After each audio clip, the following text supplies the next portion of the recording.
Apa itu jantung gagal? Pernah tak terfikir perasaan pesakit yang dilabel sebegitu? Kegagalan jantung bermaksud satu keadaan di mana jantung tidak dapat mengepam darah ke seluruh tubuh seperti biasa. Antara faktor yang menyebabkan kegagalan jantung yang pertama adalah serangan jantung, tekanan darah tinggi yang tidak terkawal, masalah injap ataupun kebengkakan otot jantung. Kegagalan pengepaman darah seperti biasa menyebabkan satu keadaan seakan-akan macam traffic jam di dalam salur darah. Dan traffic jam inilah yang menjadi titik bermulanya kegagalan jantung ataupun heart failure. Antara gejala awal kegagalan jantung adalah cepat penat ataupun lesu yang mana biasanya tidak disedari oleh pesakit. Simptom lain pula adalah seperti batuk-batuk terutamanya di sebelah malam, sesak ataupun ketak di dada, susah bernafas dan juga bengkak kaki yang biasanya bermula pada tahap pergelangan kaki dan kemudiannya perlahan-lahan naik ke aras yang lebih tinggi seperti contohnya lutut. Jika you all ada apa-apa gejala sebegini, jangan lewatkan berjumpa dengan doktor guys. Sebaik-baiknya dengan pakar jantung sendiri ataupun lebih dikenali sebagai konsultan kardiologis. Langkah pertama adalah berborak dengan doktor untuk doktor mengetahui lebih lanjut simptom yang anda alami. Kemudian doktor akan membuat pemeriksaan fizikal yang teliti untuk memahami tahap kesihatan anda dengan lebih lanjut.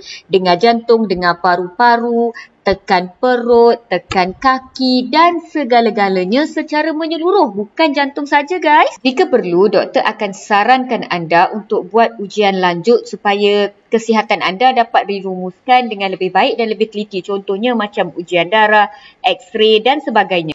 Antara ujian yang paling penting dalam membuat diagnosis kegagalan jantung adalah yang doktor nak buat ni, iaitu apa yang kita sebut sebagai scan jantung ataupun nama sebenar dia ekokardiogram. Okey, dalam ujian ini doktor sebenarnya akan meneliti setiap satu bilik jantung dan doktor juga akan tengok dinding-dinding otot jantung ada tak dekat mana-mana yang bengkak.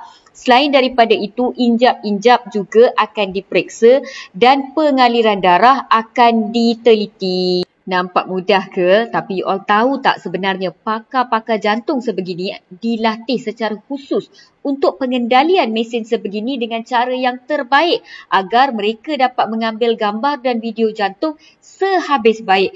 Kadang-kadang MA atau CVT boleh ditugaskan untuk mengambil scan jantung sebegini, namun mereka juga perlu melalui latihan yang intensif agar kualiti video dan gambar yang mereka ambil sehabis baik ataupun setanding baik dengan kualiti yang diambil oleh pakar kardiologi sendiri. Okey, bila buat scan ni kadang-kadang doktor akan suruh anda mengiring, lepas tu ke depan, lepas tu ke tepi. Sebab apa? Sebab doktor nak mengambil video jantung tersebut daripada beberapa angle yang berbeza. Kita panggil short axis, long axis dan sebagainya. Ini adalah supaya doktor dapat tengok bilik-bilik jantung yang berbeza dengan jelas dan betul.